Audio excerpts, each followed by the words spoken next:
Hello, everybody.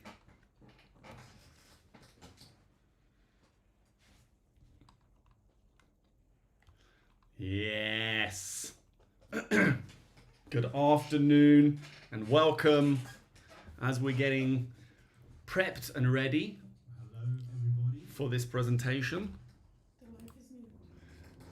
Oh, hello. Yes. No, we're it's not mute. We can hear everything. So we're going to be kicking off in a couple of minutes with the presentation. So we're just going to wait for some people to join in, and then we're going to take you through everything that we're going to be talking about today. We've got a lot to get through in a short space of time.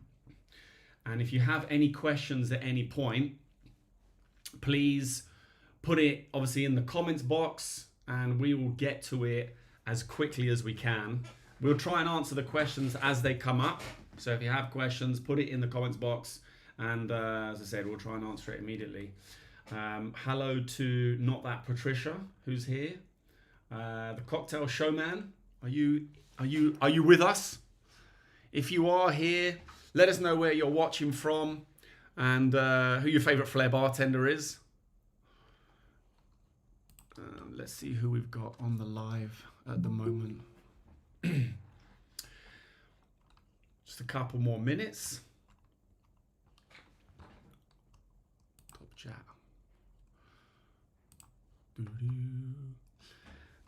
Andy, can you say something? I can say something. There you Is go. that all coming through loud and clear? This feels like an online mic check. 1, 2, 1, 2. Are we all good? Hang on. Andy, can you say something? I can say something. Is that all coming through loud and clear? Yes, you are. Your voice comes through. So people might have to turn up the volume a little bit to hear Andy. Or Ciao, Casper is here. Hi, Casper. Siki is with us. What's up, Siki? Adri de Lucia is also here. Everyone's flooding in now. Yes. Andy's voice is very, very low. So when Andy talks, I will try to turn up the volume. Or if you guys can turn up your volumes, that'd be handy. Handy for Andy. Oh, do I just need to shout really loudly so everybody can hear me? Probably. We are on a 30-second delay here. So we will, I think it's 30 seconds or maybe 15. So if you do put in a message, give us time for it to receive. We've got to, sort out those delays. Tony Mallon is here. Hello, Tony. Andy's volume is not the best. I know. I'm trying to figure out how I can fix that. And right now, I don't know. Stitching me up, Tom, isn't it? This is you just giving me low volume. Low volume. I don't know how to fix it because it's on max. You just have to talk really loud, Andy. Scalex is with us. 2147. Gio Vivar, I guess from Mexico. Flair Skull. Everyone's flooding in now. Yeah, and it's 4 p.m. So I think it's time for us to get started. And if you are watching this back after it's been live, you're watching it back on a recording, thank you very much. We hope that you're going to get all the information that you need from this call. So we will have some guests join us a little bit later. We'll bring them into the call. And Casper says try to connect with your phone, Andy, if you want. Let's see how when Andy gets going, how it goes, and we'll do what we can. But when Andy starts talking, I will be quiet so you can turn your volumes up nice and loud. I'm sorry that it's not coming through very loud right now, but we'll see how we go. Okay. Just hello guys. I've no idea about what's going on, but I'm here because I bumped into Andy, I think, in a supermarket car park. You know what? I actually do remember that. He was looking at the car that I was driving. He was like, hey, that's a cool car. I need this thing for a YouTube channel. But yeah, hey, thanks for joining. Yeah, so let's get started, shall we? Let me okay, guys, you may keep hearing the bling blong as people are trying to come in.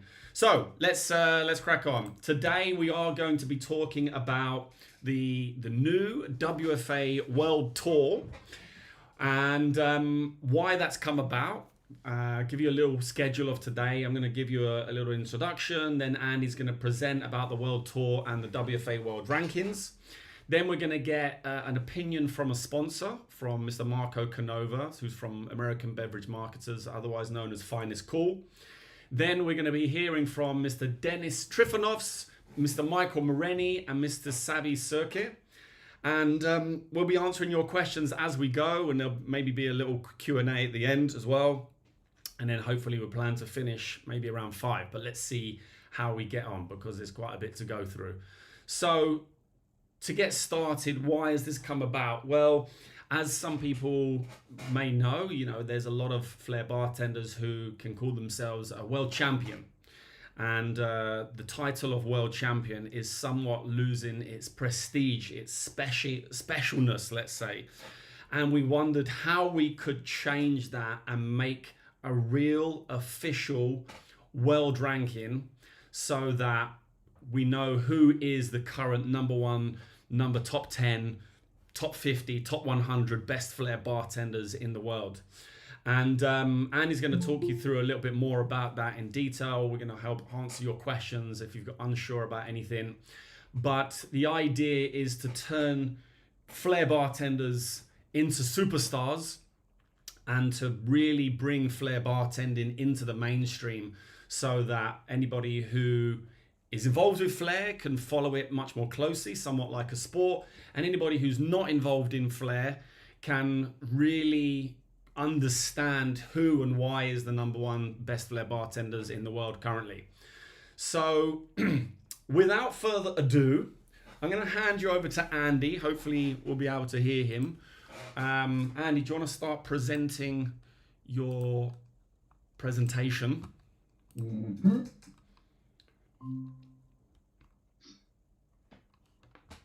And I will we are good to go.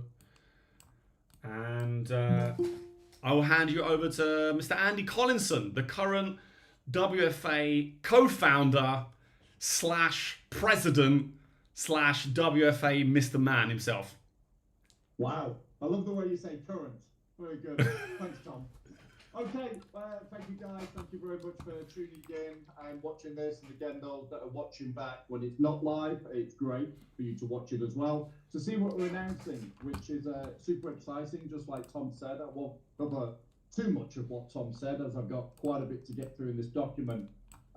Quick thing, I know that Tom might have mentioned it. If you have got any questions regarding the tour, the scoring system, how it works, put them in the comments if you're watching live, and we'll try and answer them at the end. Once we've gone through everybody, we've done Dennis, done Michael, done Sabi, done Marco, then we'll come back and try and answer some of your questions before we jump off, okay?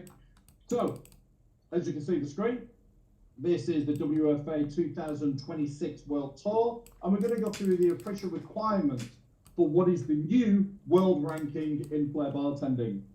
There we go. Boom. Okay, so the official framework of it. It's a global competitive circuit. I know before we had the Grand Slams and we only had a few competitions. We're going to be bringing a lot more competitions onto the World Tour in varying different levels. So a fully professionally sanctioned flair bartending competition, like I say, over different skill levels. Ranking points, with official ranking points, which will contribute directly to the prestigious WFA World Ranking standing. And a season-long performance. Now, we've taken inspiration of this, of other sports that are out there, golf, tennis. So rather than just announcing, hey, a world champion after each individual competition, it's a season-long performance. So you only get to that world champion #1 status at the end of the year. So, how do we do that? One tour, clear standards, a unified global tour establishing the clear standards and the real ranking, a consistent structure. So the scoring system, there will be a base scoring system. Competitions may add extra elements to the scoring system, but there will be a base scoring system on there. And a professional pathway. So we can see that bartenders from all backgrounds, all skill levels, can start to see their process as they work their way up their rankings. This is our official logo, which you can see on there. That is the new WFA World Tour logo, which all competitions will come underneath it. I don't know why you said sorry then, Tom. Were you saying sorry for something? I was typing, my keyboard's loud. Sorry, guys. Don't worry, I can't hear it. They probably can't hear me. They probably hear your keyboard instead of me. So, a global competitive circuit. So, traditional model, like Tom said, one-off title, world champion decided by single events. As Tom said, it loses credibility. What we want is a series of competitions to prove that you are consistently the best. Okay? There'll be a season ranking, which is performed, measured across the full tour. That world #1 status and the 2, the 3, wherever you sit, constantly will fluctuate with the amount of competitions that you're entering into. So, what we will do is define the elite. We'll have the world #1. It will be the undisputed top-ranked flair bartender globally. We'll have a world #10. So you can have, hey, I'm in the top 10 in the world. Yeah? So an official title that you can actually give. And tour champions. Because the season will run from January the 1st until December 31st.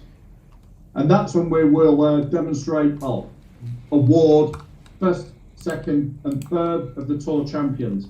Which brings us on to the WFA grading. So you win the world tour and you are at the top of the tree, the top of the world ranking at the end of the year, you're going to get your WFA gold grade. Second place, WFA silver, and third place, WFA bronze. Okay. Going into the tour structure and how they're built up. As you can see on the screen, there are 4 different classifications of competition. Everybody knows the Grand Slam. You know what we've got there. So Grand Slam competitions, running like they are. Of course, you're going to get points for it, which I'll come to in a second. But you will also get your black and purple grades. Top 3, you get a black. 4, 5, and 6 is purple. So no change there. Everyone's used to that. We'll then have our next level down, which is WFA Masters. Okay? Again, just slightly below Grand Slam, and it will vary in the points, not be as much as the Grand Slam ones that you get. Again, going towards your world ranking. We'll then have the WFA Open. And of course, then at the bottom, as you can see on the screen, a WFA Challenger. So let's have a quick look into seeing what the requirements are for each of these competitions. WFA Grand Slam.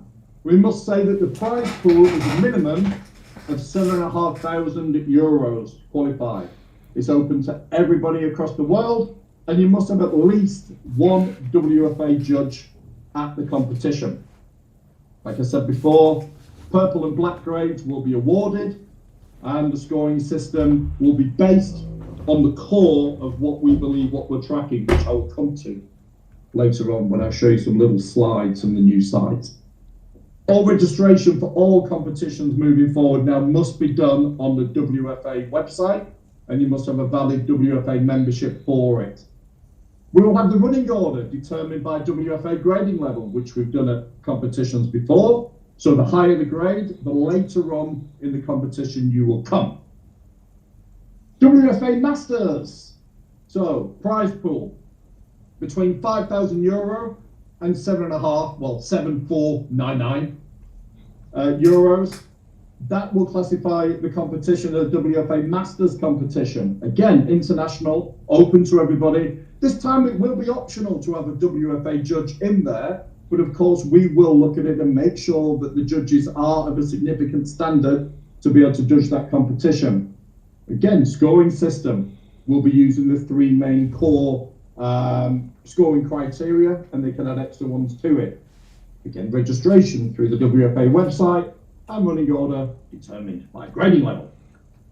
Going on to the Open, WFA Open, prize pool between 2,500 and 4,900. So again, just below that 5K that we had before. Again, open to everybody, WFA optional, and registration done through the WFA website with a valid WFA membership.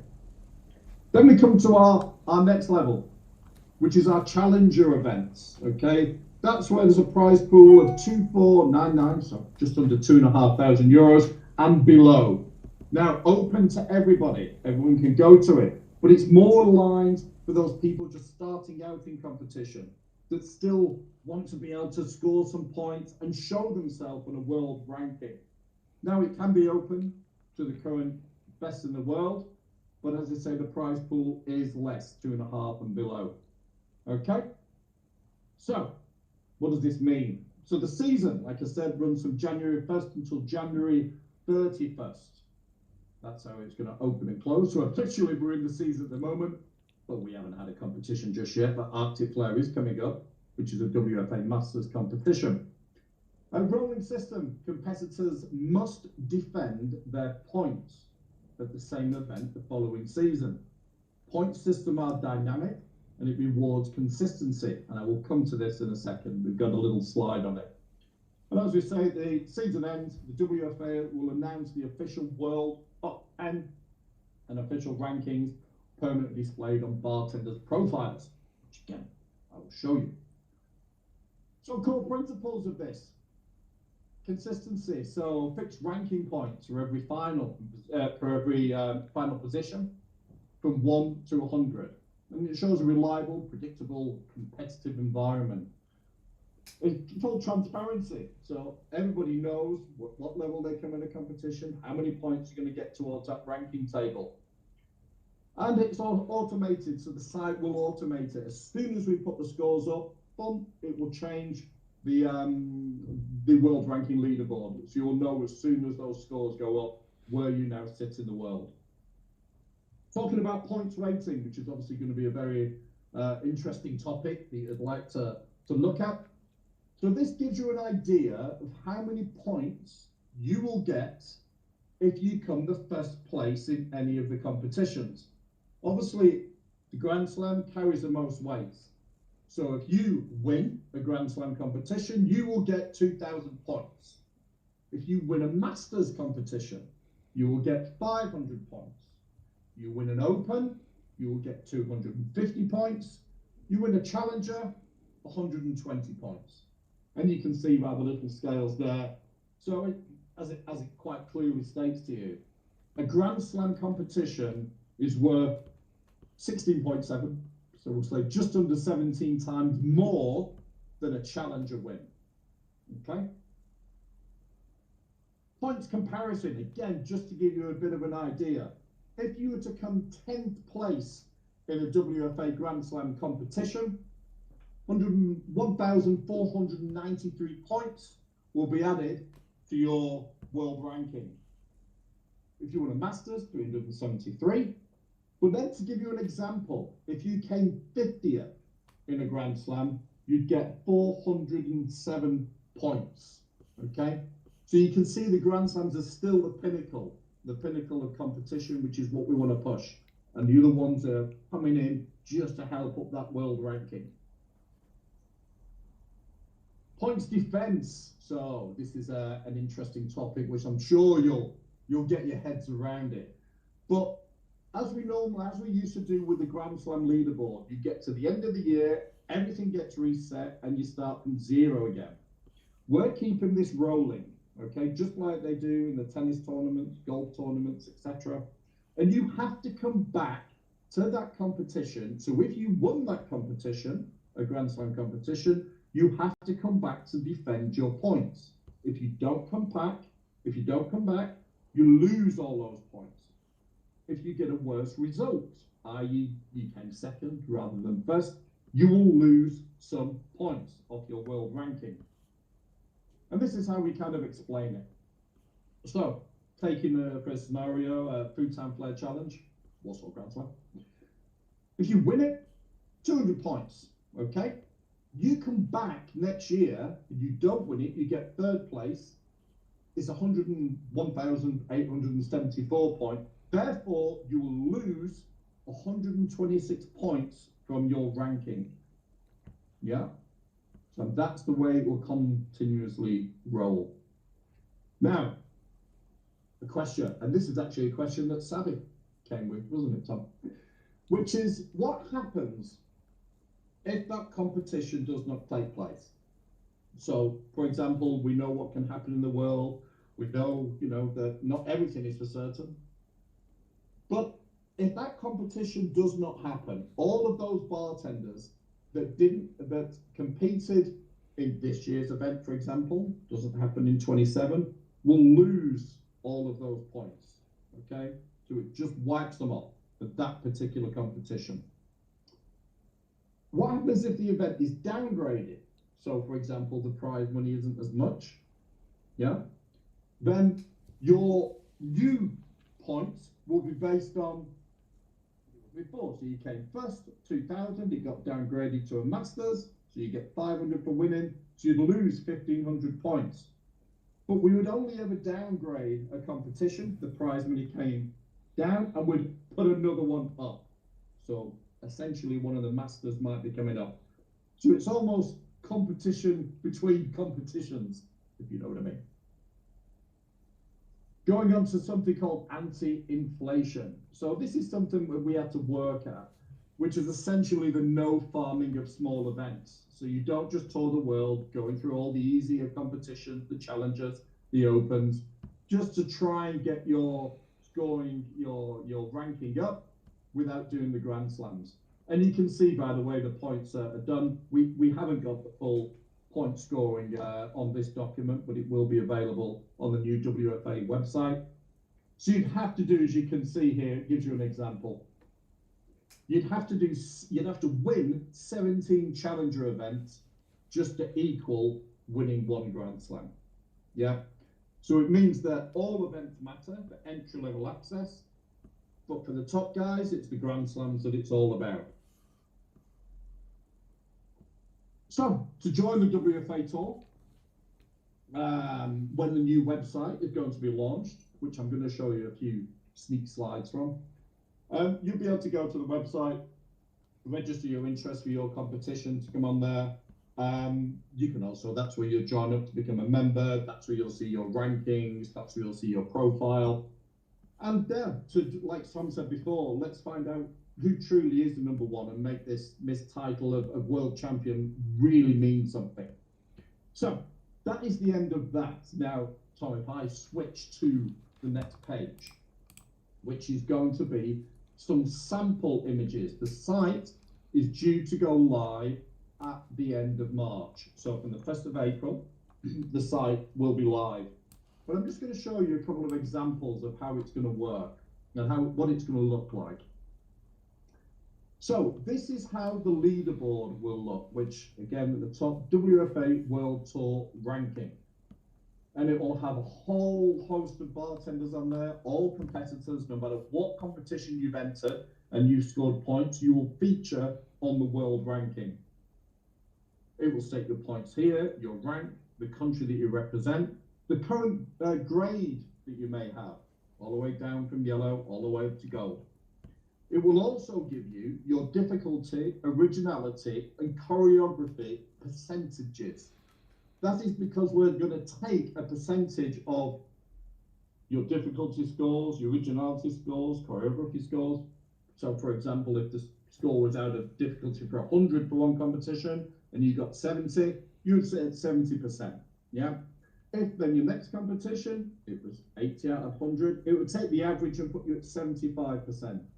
So we start to see bartenders almost statistics, I can't even say that word, statistics, there you go, of their difficulty, originality, and the choreography, which are going to be the three main core scoring categories that must be in every competition, running from Grand Slam all the way down to Challenger. So that's what the ranking table is going to look like. You'll be able to go back to previous seasons. We're going to get all the data back out from 2008 so you can see who came where and what. So we start to build a library so everyone can look back who won what and where.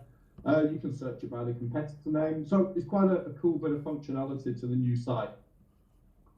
When you click on one of these people and you want to see more about them, let's just pull up Michael, that we've got there. Michael Moreni. This will be every single member will have their own page that they can start filling with, or it will be populated by us, the competitions that they've done, the rank that they've done, how many podium finishes they have. It will show their latest competitions that they've done as well. It will also show some seasonal highlights, a bit of information from a judge that may have just some few buzzwords to say about you. It will list your achievements, so any WFA grading tests that you've done, what you've been awarded in competitions.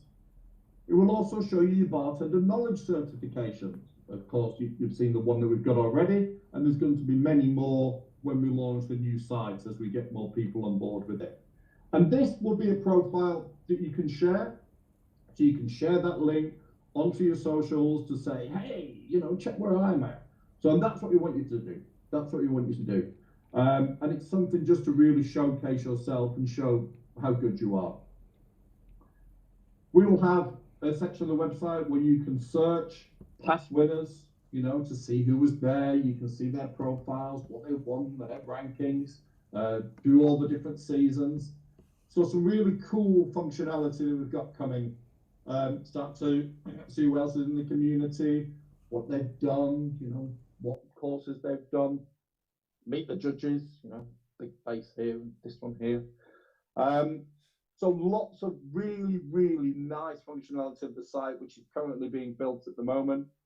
We'll have a lot of tutorials on the site, loads of tutorials how to pass your grades.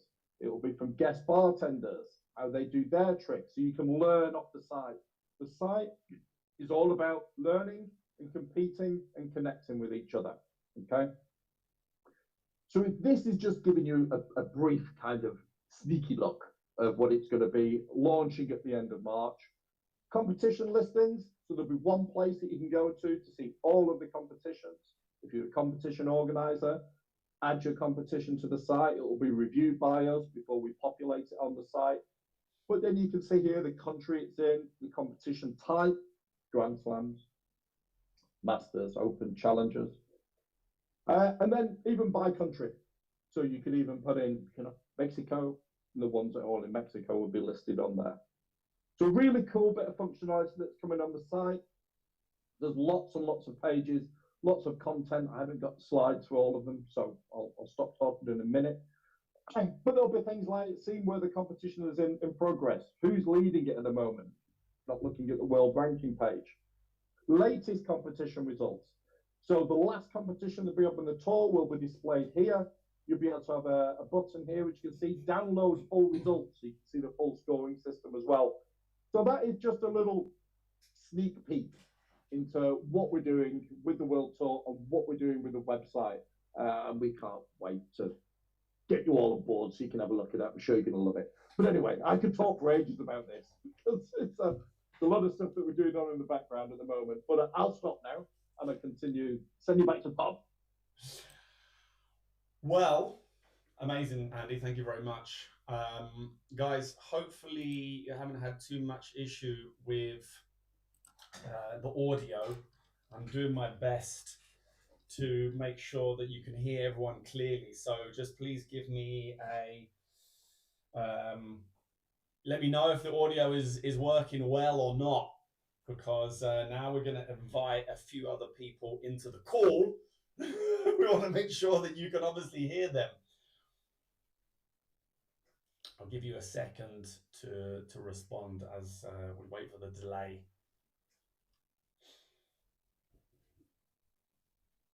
Again, if you have any questions about anything at the moment, because I know that it's going through quite quickly, please put them into the comments box. I'm sure that if you've got questions, somebody else has a similar question. So it's always nice to work out to find out what those answers are. So I'm just hoping that everyone heard what I was saying there, Tom. They can hear I don't you. know. I had to sit perfectly still because the microphone levels are a bit off. Yeah, I'm 20% louder. Okay, that gives me an understanding. So I'll do give me 1 second. I might be able to turn Andy up and the other. Don't worry. I'm finished. Don't worry, man. But the other people are coming onto the call, so I need to make sure that they can be heard. And I'm going to hopefully this will fix it in a second. I'm always going to be a bit louder, unfortunately, so I'll try and be quiet. Let's get the other people in on the call. Oh, they're not here. Yeah. Let's get Marco Canova in first. Marco, if you are there, could you please join the call? Oh, here we go. Sabi is here, but we are looking for Mr. Marco Canova from American Beverage Marketers. Marco, let's just send him the link so that he make sure he has it. And is faded. Yeah. And Andy, say some wonderful words for us. Marvelous, marvelous, marvelous. That's a variation on wonderful. Cool. Yeah, I mean, hopefully they can hear it. But anyway, okay, I'm going to be quiet now. Marco, ladies and gents, so we're welcoming Mr. Marco Canova live from Dubai right now. Marco's hey guys, from American Beverage Marketers. So we obviously have launched this new ranking system, this new world tour, and the idea is to get your perspective, Marco, on how you see this from a sponsor's perspective.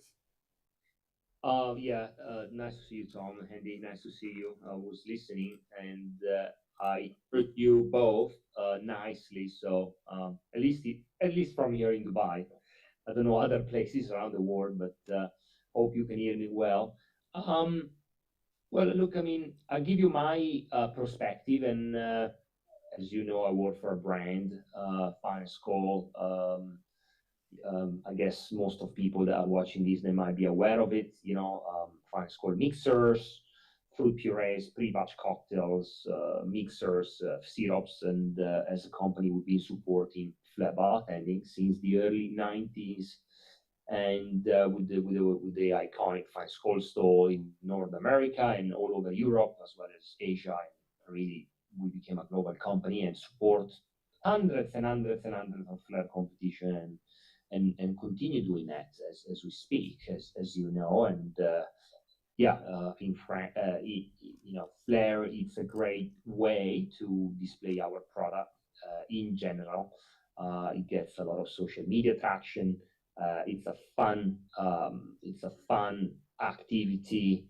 There is a lot of passionate people around the world, thanks to your association that is keeping the community together and organizing all these events that are currently going on. I mean, so you guys know my background.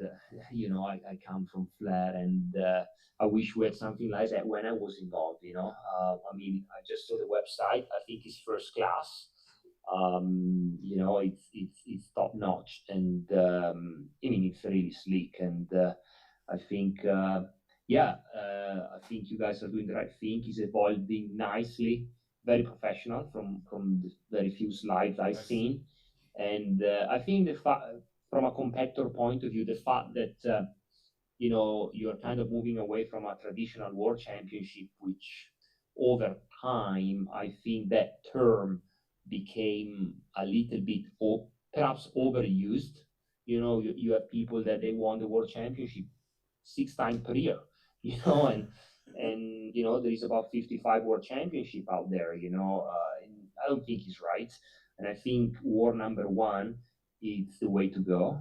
At the end of the year, you'll have the best currently. Every month you'll have the best. You can become number 3, and then you win another tournament, and you claim to the top again. And I think it's pretty amazing because you basically need to keep training, keep winning, and if you get injured or if you get if you're not performing well, then you go down like you should be. So in that respect, I think that's definitely the way forward. I really like that concept. It's driving competitors to do more and more and practice consistently over time, which in the past, when I was involved, you might, take a 3 months off and then practice, maybe for a Roadhouse Grand Final, which was a very important comp. Do well there, maybe you win, maybe you come second, fifth, or whatever, and you get a little bit of a status because of you placed well. You made the Roadhouse top six, maybe, or whatever. Now, I think with this new system, you can't really take a 3 months off and practice, because if you do and you miss a Grand Slam and a couple of Master, you kind of go down. So I think it's going to drive competitors to practice on a regular base, and it's going to drive the sport, if we call it a sport or an art discipline, whatever you want to call it. It's going to drive. It's going to drive. I think the movement from a brand standpoint. I think it's great. I think at the end of the day, what you're doing is professionally ran. It looks nice, and most importantly, I think Flair attending videos, competition events like that, they do get a great exposure on social media, which is something that in general brands do like. Um, and it's great advertising at the end of the day, and competition are out there from what I'm learning. At least we're sponsoring several as we speak. People are reaching out all the time. Can we get your help? And 9 out of 10 we said yes. We can help you. We have a little bit of money if you use our product, and we are proud to sponsor most of them, whether it's North America or Europe or Asia.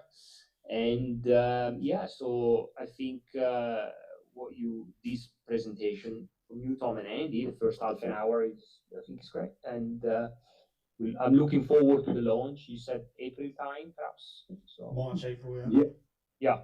Yeah, hoping so. I mean, this is awesome. We want to be able to appeal to brands. Flair is a niche. So and if Finest Cool, that's been sponsoring Flair for the last almost 30 years, is in on it, then I think we're hopefully going in the right direction. Can you see this being an investable tour for brands to get involved with? Maybe even a few more. Yeah, I think so. I think at the end of the day, like any brands, they're looking into a return. Sure. You want a return, whether you are a rum company, vodka company, an energy drink, or fine school mixers. You want a fair return. And if you're writing a check to somebody of 2,000, 3,000, 1,000, 10,000 euro, whatever, for supporting an event, you want a return. Whether it's visibility, you want whoever school that is using. Organizing the event, perhaps using your product. The more we sell, the more we invest. It's kind of a 50-50. It's going to be 50-50. We can just write you a check because you want to organize a comp, and that's all well and good, but we like to have a partnership, and if it works well for both sides, then it's long term, and that's what brand likes. Sure. You don't want to do a one-off, see you later. Sure. You want to build it over time, in the best interest of both parties, the organizer and the sponsor. I think you can attract a lot of brands really, as long as there is a plan in place and the figures are reasonable.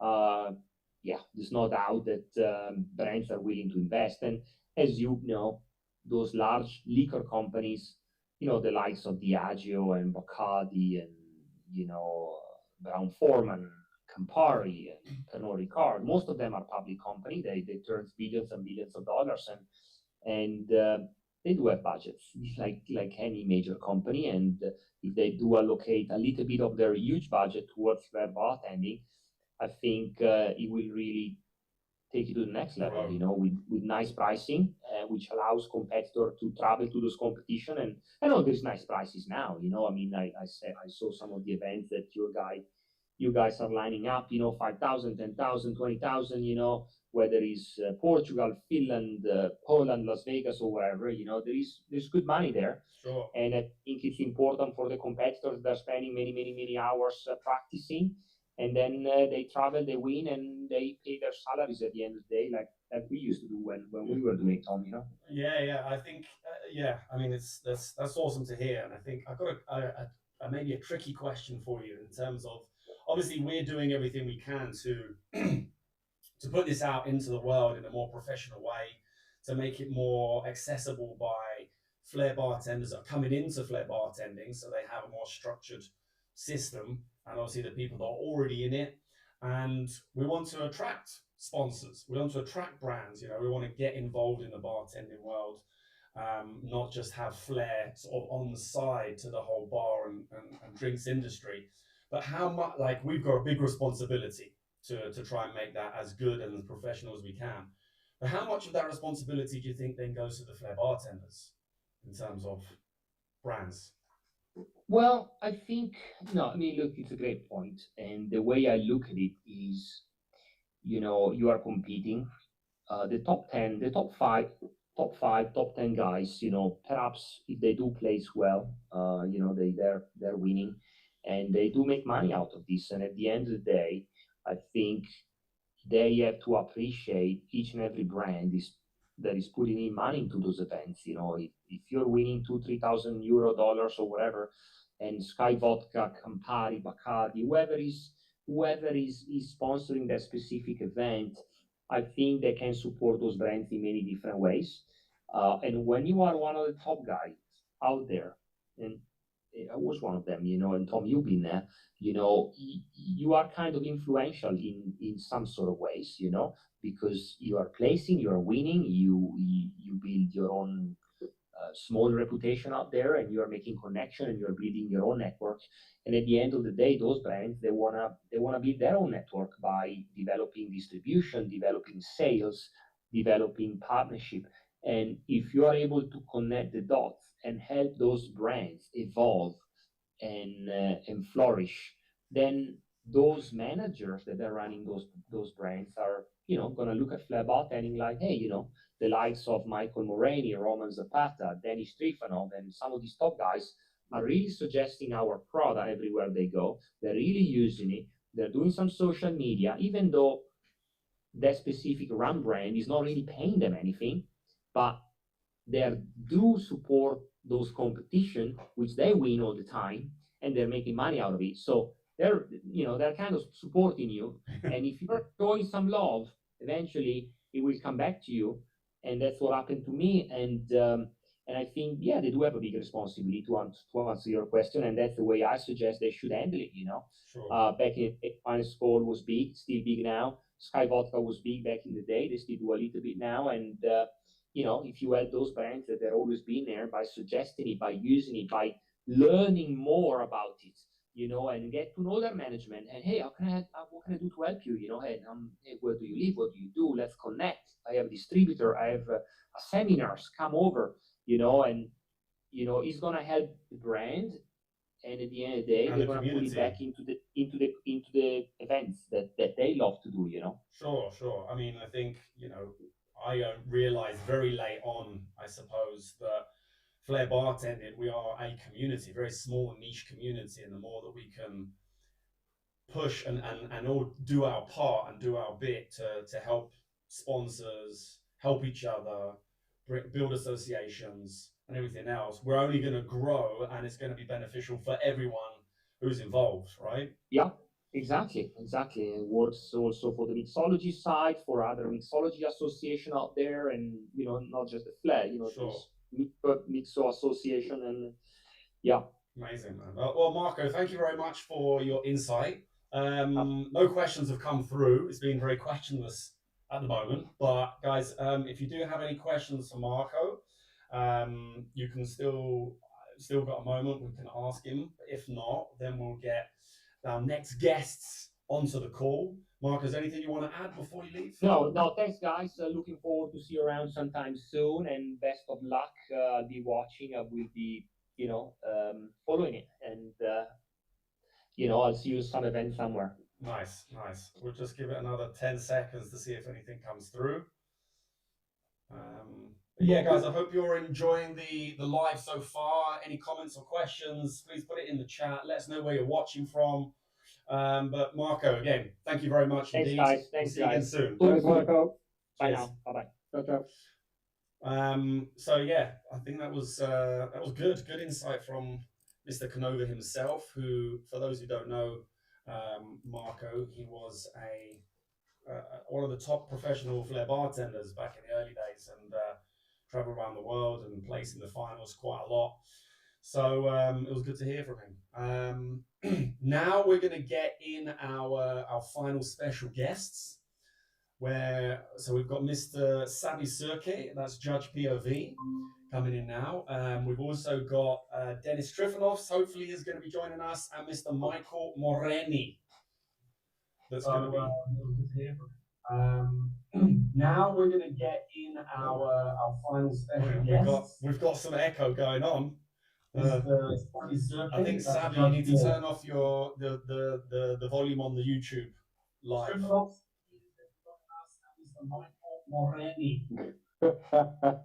Is that you, Sabi, watching YouTube in the background?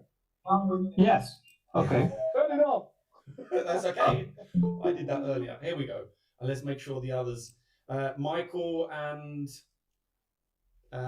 Dennis, please ensure that you've got your volumes on YouTube turned off. We'll find out in a second. Let me unpin myself from the...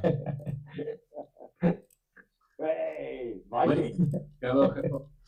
So, we're coming to, this is the last part of today's call. Now, just to give you guys a bit of context, Sabi, Dennis, and Michael only found out about the new system last week.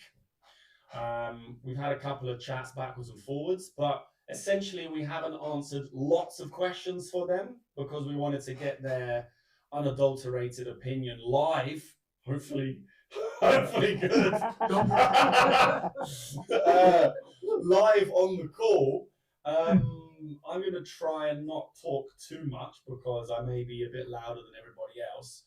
But I think it might be good to start with Sabi and get a judge's perspective on this. What's your initial thoughts, Sabi? Well, I think it's a great thing because it will give a fresh momentum for Flair, and I think Flair needs that a lot. And also when we had our chat, I told you that I remember when the first Grand Slam was launched back in the days, and it gave a totally new perspective and also a new direction to professional Flair bartending in terms of competition organizing and every details. Like if I would like to speak to ourselves, then I would say that it was good because in judging, the Grand Slam created the criteria and conditions which everybody had to accept. And they accepted because they understood that you need that. But not only for judging, but like small things that you need to give water to the guys because they train. You need to give a practice room big enough where they can train and then they can drink the free water after. So all these details came into play and people understood it. But then as we had it during the chat, we had not that lucky time with COVID and everything is plummeted. And also we had like a generational change, not only in Flair bartenders, but also with competition organizers. And again, I think it's the right time just to put standards down in Flair bartending and all levels. So I'm happy that we will have Grand Slams again. I hope that we will have the fixed competitions as we talked, and then the guys can calculate with that. But I'm even more happy that there are options also for beginners, because that is also a very important thing, just to have the next generation of Flair bartenders and get them compete. And obviously they should not start with the Grand Slam, but if they have like national level competitions where they can join this community and they can get infected with Flair, then it's good for everybody. Nice, nice. And can you see that this new system might help? I mean, for us, basically, what we're trying to do is excite the competitors at the same time. By giving everybody a world ranking, I think it gives everyone a lot more motivation to then want to compete more. Do you think that that's going to help? Yeah, I think and I was happy to see the new WFA website actually, because there is a lot of new data. Just like in other sports, starting from NFL, whatever. The Americans know it the best actually. But it's great that the more data you have, the better you can work with it. I work in the data industry right now. And also, I think, as we were talking, and also Marco was referring to it, that today everything is content driven. Everybody is looking for content. Generation Z is all day spending on TikTok and on Instagram. And also now the companies are very sensitive to it. And then for them, it's very important. And I think that with the website, with a lot of details, with the data, again, we can get a structure. And Flair is one of the most Instagrammable thing in the world. And we should be in a much better position. So I hope that it will help. And in a year or two, we can get to the level where WFA can have like a centralized budget. And then you can control the Grand Slams at least. So we can go to the level where we always wanted to go. Now we have more tools. So sure. We just need to catch Marco on his words, for example. And he can write the text. And hopefully we can get other companies as well who will join, and then it has to be good. I'm sure we will. I mean, just to go back a step before we go to Dennis and Michael, we're putting a lot of experience into this, being mistakes that we've made, mistakes that other people have made, looking at other sports and how they judge their athletes, and trying to use that to improve ourselves. So, speaking of athletes, would you say athletes? We have two of the highest competing Flair bartenders with us, Mr. Dennis Trifonos and Michael Moretti. Dennis, how do you think that this new world ranking, this new world tour, will change your perspective as a competitor when it comes to competitions? Yeah, so as soon as I saw the website, actually, it's made me a lot of, excitement. Let's say it's kind of more interesting to compete in the competition, to gain back more kind of data about not only your points, your rankings, and everything. It's like kind of a game look like, let's say, yes. And it's more fun and exciting to compete, actually, So, and more you compete, more precise data you're gonna have about your difficulty, originality, choreography. And for me, it's fun. I believe for example, newcomers who want to try to get in the competition world, it's gonna be even more exciting. So it helps, right. I think, to push that competitive spirit and to drive people to want to compete more. Because I say this when we're having meetings, if you can turn around and say, hey, look, even if you're number 120th best Flair bartender in the world, that's a bragging point for somebody to say if they live in Outer Mongolia, which we've been using as an example over the last few weeks, Andy and I, and you've competed. Big shout to Outer Mongolian. And you've competed in a competition and you're on the leaderboard, you can officially say that you are number 120th best Flair bartender in the world. That's powerful. Yeah. It's looking very much like in a lot of sports, and I've been in sport all my life, and to be kind of part of this system so precise and more, like looking more structured, official, and everything, it's actually very nice. Like you really want to like share it and with everyone and show it to everyone, and it's you feel yourself. I would feel myself more as an athlete, like with this. More which one? Sorry. More as an athlete, this sport. Sure. And we thought about that when we see how you guys are training now, like it's changed from when myself and Marco were involved. It's a lot more structured now. You guys are taking a lot better care of your bodies, I believe, and maybe. But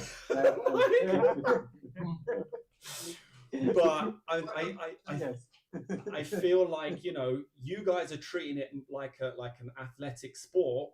We need to change the way that things are ranked in that perspective. What do you think about it, Michael? So hello guys. First of all, hello to everyone. Thanks for having me. It was super nice to see you both live with Marco and the beginning of the live. Sorry, Tom, if I was keep requesting to go into the video. I was watching live stream and but wow, I was so excited to be honest. I saw the whole new website. It looked fantastic, and you've done an amazing job to be honest from my point of view. It looks like more professional, more into, as we said before, in a sport way, in a sport direction. And I think by having a ranking, world ranking, it's allowing everyone to practice and get even more motivation for doing it. As we said, if someone is from the other side of the world and he becomes under 20, it keeps you motivated to say like, hey, next year I want to become 110. So, and as well, I think it's a very good tool because we divide like a Grand Slam, Challenger, Master, or the competition. So someone can get the access of that ranking, even if he has a small budget and is just starting his first competition, maybe with not so much experience behind. I think is a very good way to start to dive into this fantastic world. And another one I really like it. There are so many tutorials in the website. So I think for the beginner, especially for the challenger, can have the access on it and see like, oh, and plus, as Danny said, like it looks like a gaming. So with the percentage of originality, difficulty, showmanship, I think it's very cool. And to be in a world ranking with all the old legends from the past, see who won this one, won that one from 2008. Andy, I think you said. Yeah. I think is one of the coolest tool we can have, and I really like the three basements things you said about the new website, competing, connecting. So I think we are in the right way, in my opinion, in my point of view. Nice, man, nice. Did you guys fully to everybody, do you guys fully understand what Andy was when Andy was explaining about not farming events? Did you understand the winning and the losing of the points? Was that all very clear? Dennis, you want to go first? Yeah, go for it. Or Sabi or anybody. Competitors first. Dennis, you want to go, or I have a question. I missed the moment about like when you are losing the points. Can you precise this a little bit here, please? Say. Okay. So let's say, for example, I don't know if you can all hear me well, but if you win a Grand Slam competition, okay, so you win a Grand Slam competition, you're going to get 2,000 points, okay, 2,000 points, which will then stick on your world ranking, and it will stay on your world ranking until that competition comes around again for the next year. So let's say, for example, there is a competition in Warsaw, and it's on the 1st of August, yeah, this year, for example. You win it, you'll get 2,000 points, will go on your world ranking, okay, and it will stay on the leaderboard. Next year, when it comes up to the competition, and let's make it easy, let's say it's on the 1st of August again in 2027, you have to compete again. Now, if you compete again, yeah, in that competition, you win it, great, okay, you'll keep those 2,000 points on there. But if you was to come second, yeah, in that competition, second will give you 1,936 points. So you will lose 64 points on your world ranking. You will lose those points because you've lost a position. Does that make sense? Yeah, but is it going year by year? Like in 1 year, not on one, but two Grand Slams? Sorry, Michael, have you got the YouTube on your video on your phone? I had it before to connect to go into online now. I had it before. Can you close it? I think it's echoing through to your. Oh, sorry. Yeah. Try again, Dennis. No, you can talk. I think you were fine. About, for example, if in 1 year, for example, in this year, it's going to be 2 Grand Slam competitions. There'll be. I think there's going to be 6 this year. We're yet to announce them. We're just getting them signed up at the moment. Each individual competition you get points for. Okay, so I've just taken Warsaw as an example. If you win all 6 competitions, 6 Grand Slams, there's 2,000 points for first place. Okay, so if you win all 6, that's 12,000 points that you'll have. Yeah.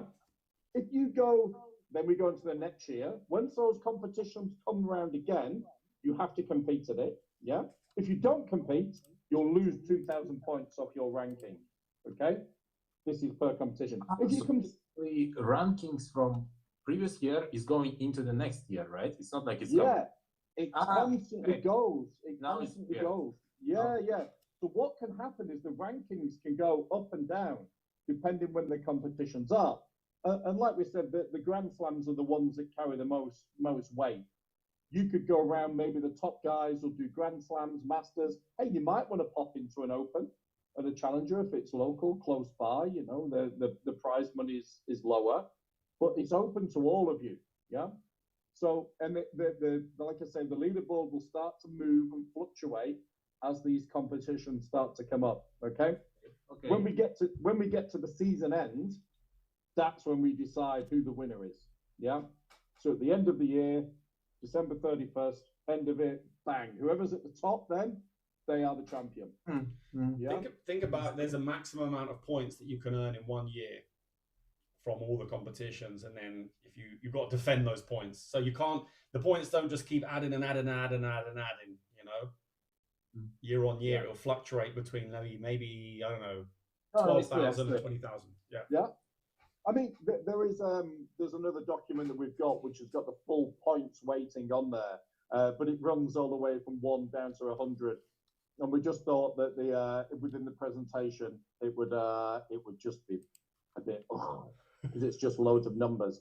But we will put those numbers on the new website so you can geek out on the numbers and check out what works on it. As we have been doing, you know. Does that make more sense? Go on, Sabi. So basically, it puts a pressure on you guys that you need to keep competing, because if you don't go there, somebody else will earn those points. Good, Michael. We cannot retire anymore. No. Hopefully, one day when you do retire, then you have done very well. Flair will be in a fantastic place, and you'll have a big, old, nice, comfortable life, which is what we want. It's what we want for you, you know. Michael, did you want to add something?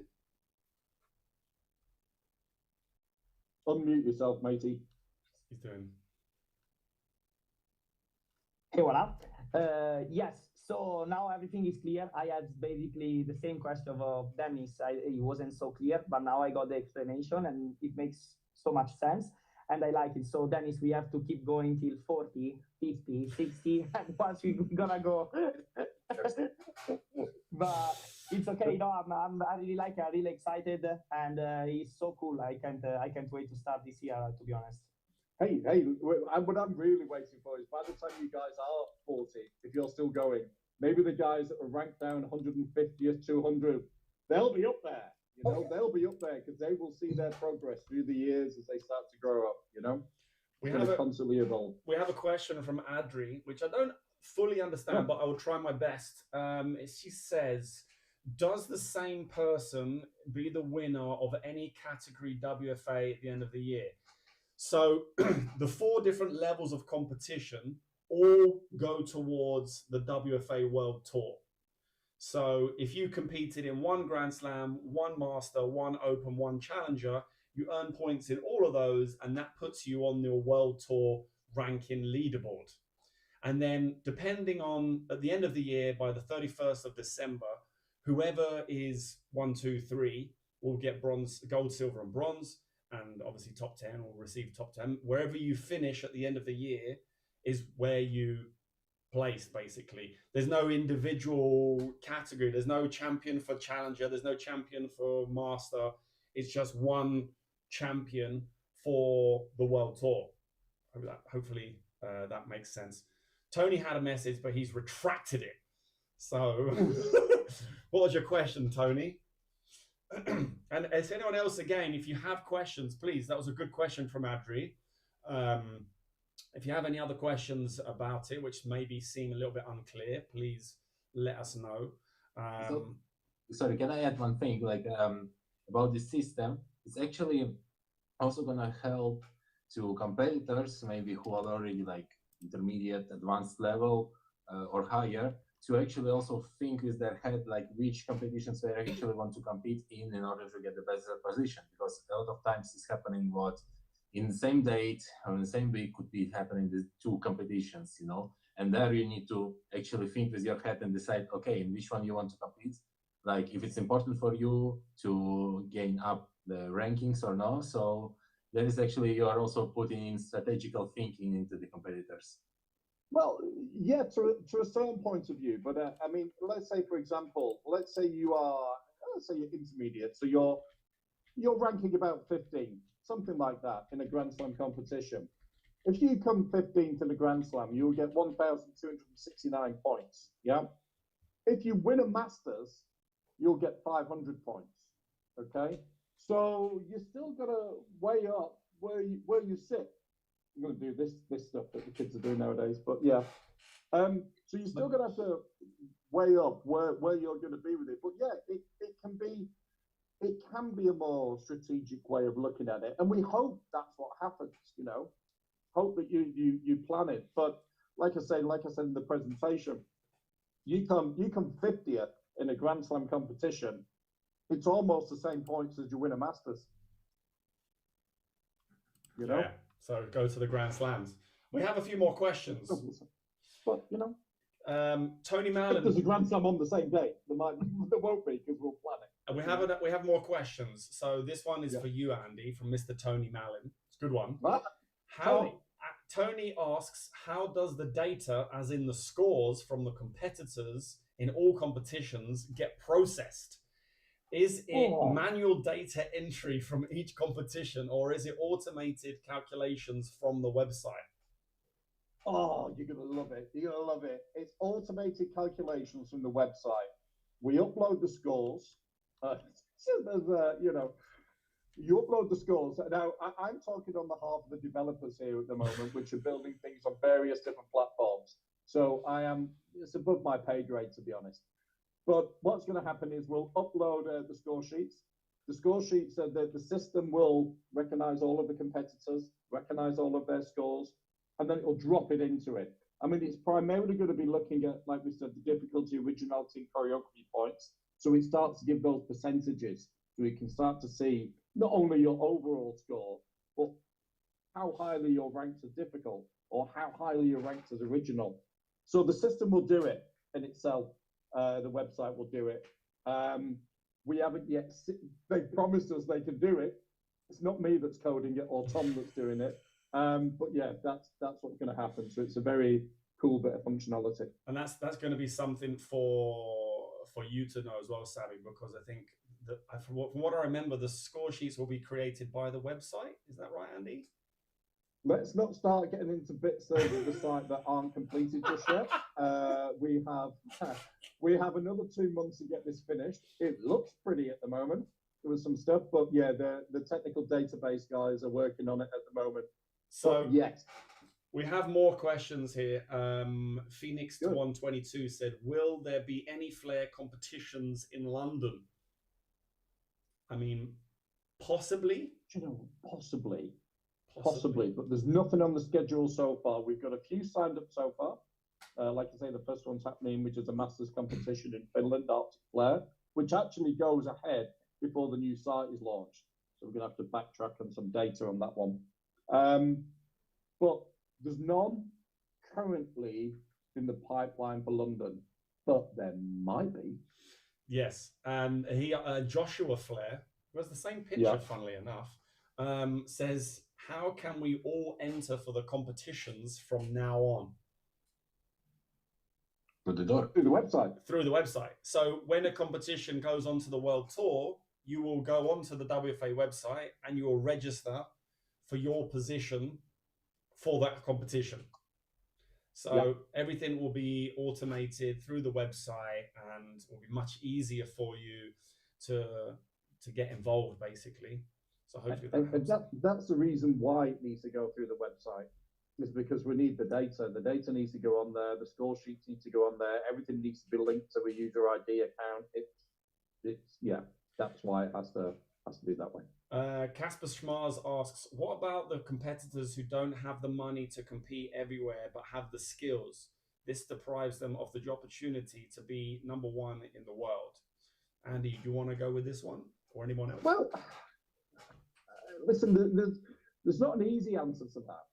But all we're doing is we're organising, if there's a competition, who's to say there's not going to be a Grand Slam competition in an area where that person is based that doesn't have the funds to travel? There's going to be other competitions. Hey, we would love to be able to have a competition in every city, in every country across the world. We're not at that situation just yet. But the way that we're opening up, for example, even these challenger ones that can come in, you know, and start to come in. And yes, they might win a little bit of prize money. But if you win a challenger event and that prize money is a 2,500, 2,000 euros, you win that, there's 2,000 euros in your pocket. Now, if you're good enough at that point, it's up to you what you do with your money. But if I was that really wanting to push myself as a bartender and compete on the world scene, I'd be taking that 2,000 euros. I'll be looking at the next Grand Slam event and I'll be going, right, I've got a potential to win this. Yeah. And I'll be using that to travel to that competition. So it'll be great to be able to manage everyone's budget. And we can't be financial advisors to everybody. But, you know, that's how I would suggest how this platform can open up to those people. There's another side of this, guys, which is you guys as competitors. So the people watching this and those people who don't necessarily have the funds, we're trying to provide a platform whereby you're able to build your own profile higher.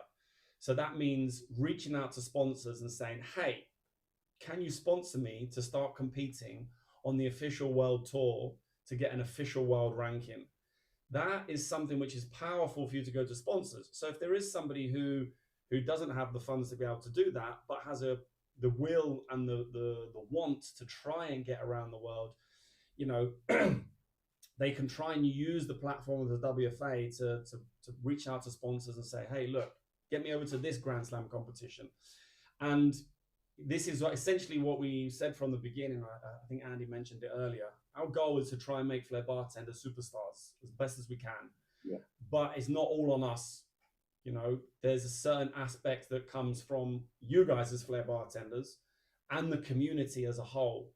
And the whole idea is that if we all band together to try and make this, grow this up so that brands want to get involved, they see the benefits from investing in competitions, in associations, in Flair bartenders, those people who don't have the money will all of a sudden brands will start reaching out to them. And then we can start putting ourselves in the same or very, very, very small brackets of the major sporting events, which we have kind of mimicked this tour on.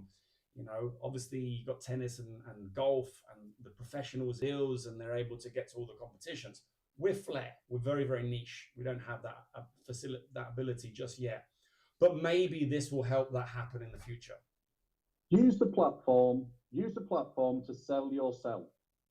You know, I mean, if you're in, it's not only just making money off competition. There's money off Flair shows, corporate entertainment, private events.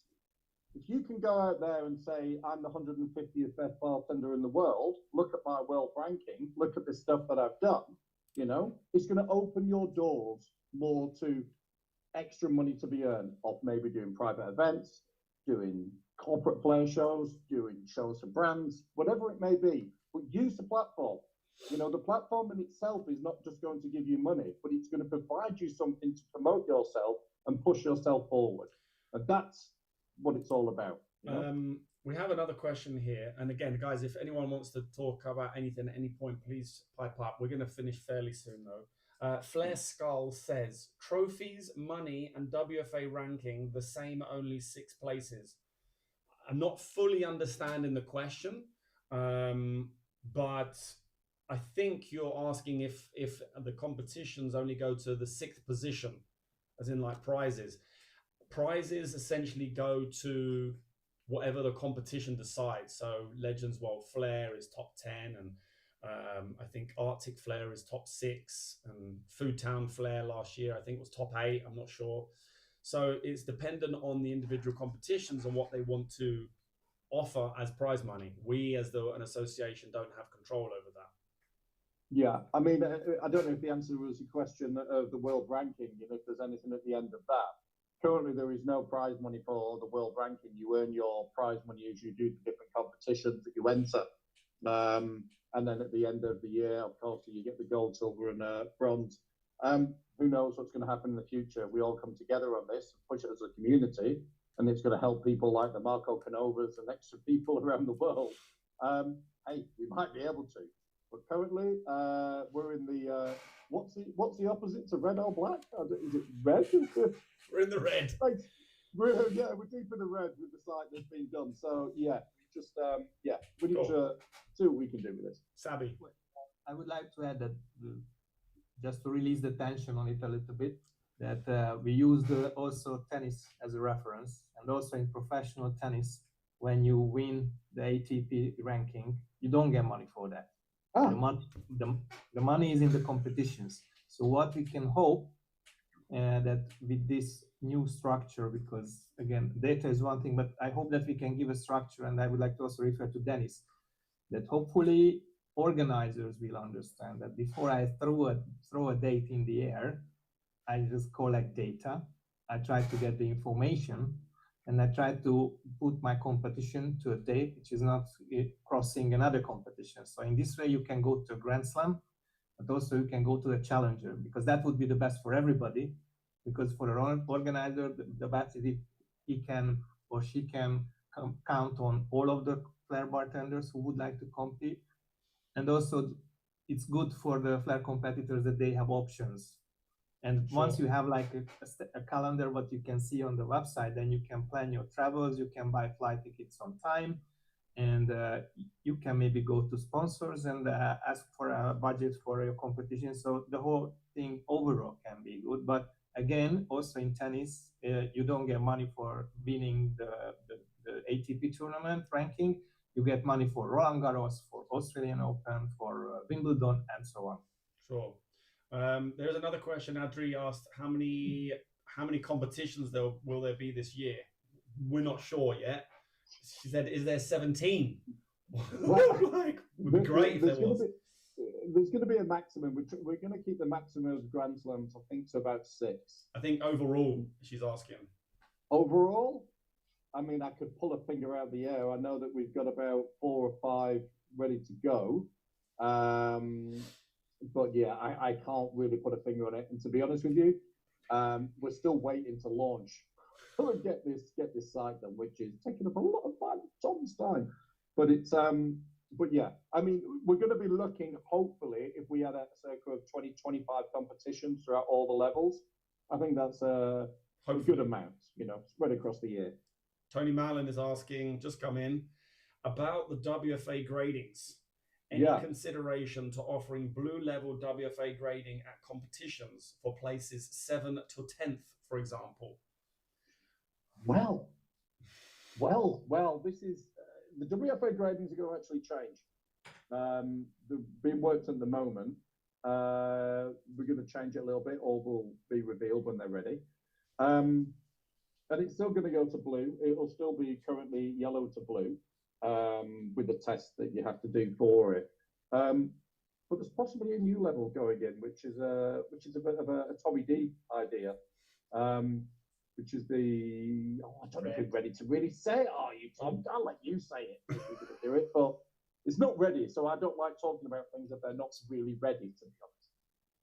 Oh well, you've just kind of told everyone anyways. It's like, okay. Guys, something might happen. It might not.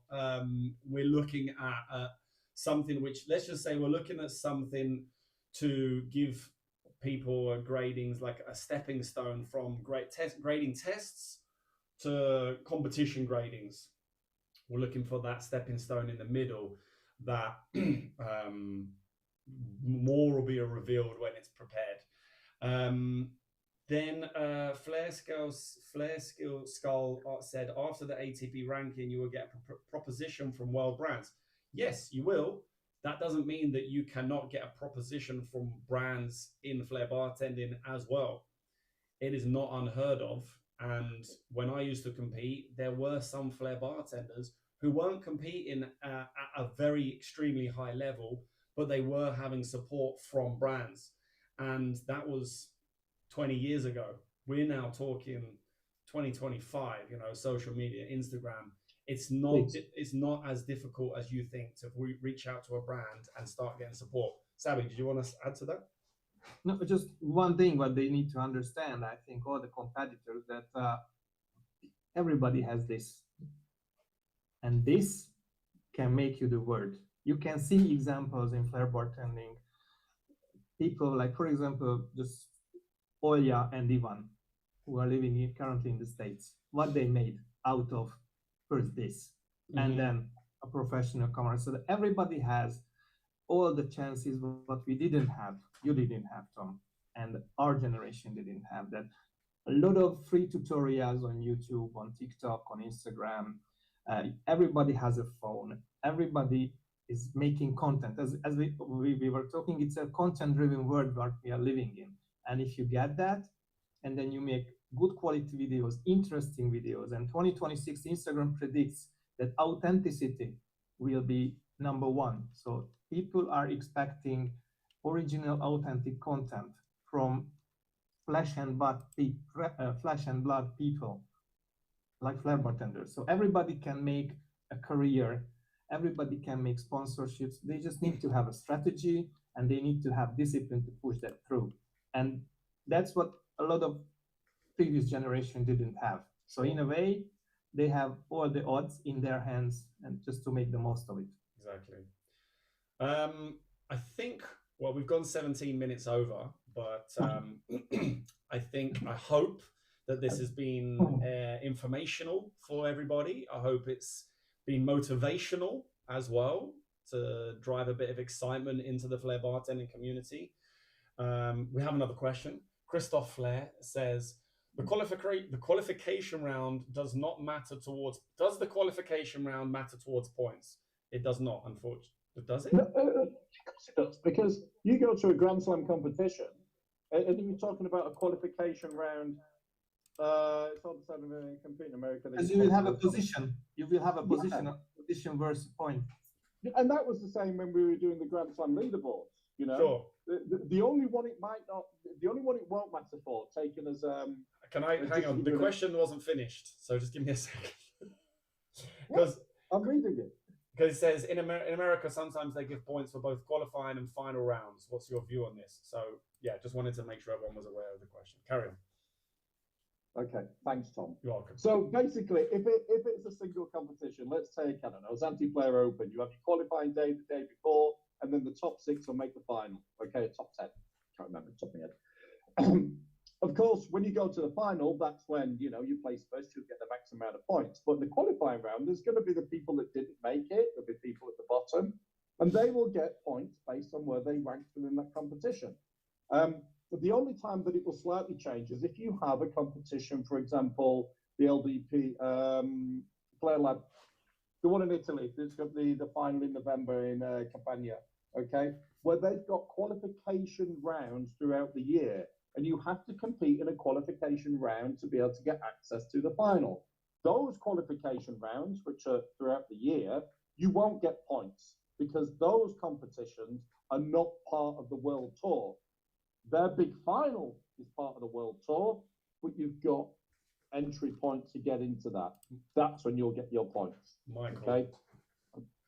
Yeah. You need to unmute, sorry. Andy, but still, no, like if I understand clear, like the heat to get to that final, which is part of the Grand Tour, there is a chance can be like a flair challenger. No, because basically it's like Roadhouse back in the day, as it were. Qualification routines, qualification competitions, and then you get to the final. Because that is a series of competitions, their final is going to be a Grand Slam, but you've got to qualify for it. But those qualifications are just what we call unclassified, as it were, you know? Exactly. Hope that makes sense. Amazing. So we will start the signing off. And once again, thank you to everybody. Dennis, Michael, Sabi, thank you very much for being here. Guys. And for your opinions. Thank you to everybody that joined in on the chat as well. Again, sorry about the audio problems at the beginning. Hopefully it all worked out in the end and everyone could hear. Thank you to Marco Canova for being here. And as again, we say, really, really happy, and hopefully that this has motivated people, excited people with things that of things to come for 2026 and beyond. So that's it. Anything else you guys want to add before we finish up? All the best for us. All the best for us. And yeah, all right, perfect. Thank you so much, guys. Thank you. Thank you so We'll much, see you guys.